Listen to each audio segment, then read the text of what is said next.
Sometimes leaving a message on a computer just doesn't cut it. You want instant feedback.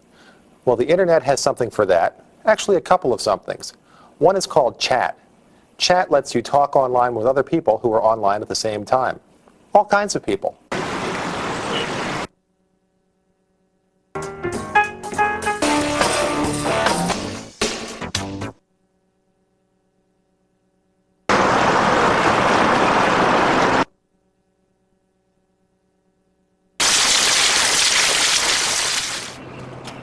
Jennifer Sutton works at Gallaudet University in Washington, D.C.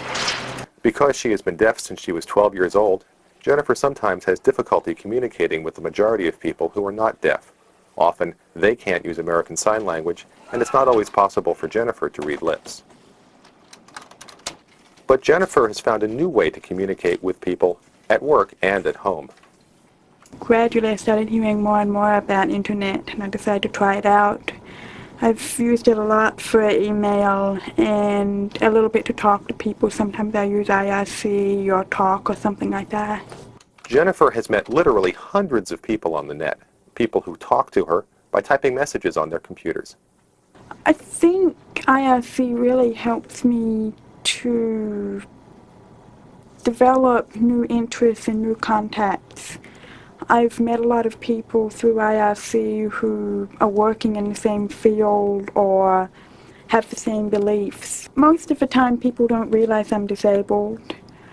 I just type, they type, there's no way for them to know that I have any kind of disability. It never really comes up unless a person asks for my phone number, and then it comes up, but the rest of the time, never. Quite a few deaf people use the internet, but you're not likely to know it when you're chatting with one unless he or she decides to tell you. The most widely used chat program is something called the Internet Relay Chat, or IRC. If your system permits, you simply type IRC, or you click on it like this to start it right up. Once you're in, you'll often find hundreds and hundreds of simultaneous conversations going on. To get a list of what the topics of these conversations are, you simply type /list and enter to get a list that is here in this little box. Now, I happen to know that there's a discussion group here called TV Show, and I open it up and you can see there are people here talking. Just to let everyone know I'm here, I'll say hello, are you there? And we'll see if we get an answer. You know, this is a lot like the old CB radios, because what you're really doing is all talking to each other on the same channel for a while, and people come in and have your arguments, etc. Now, there are a lot of other commands you can do here. You can find out what they are simply by typing /help at the prompt, and it's as easy as that.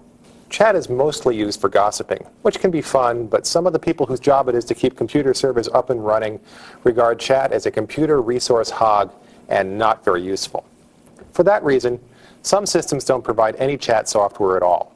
However, you can reach chat programs by using another program called Telnet. We'll tell you more about Telnet later. Besides chat, you can use another program called Talk to communicate with others.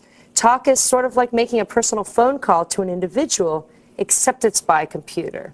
Now, to do this, you simply type Talk plus the other person's name and address. In this case, I'm calling my friend Tom, and he happens to be at Rice University, which is where we are. And let's see if he picks up. This is kind of like a telephone ringing. There he is. He's talking to me. He says, hi there. I say, hello yourself. What's for lunch? And hopefully it's not pastrami. Now, we each have a split stream, and we can see what we both type. Of course, in many instances, I'm not sure that this is better than talking on the phone. In fact, obviously it's not.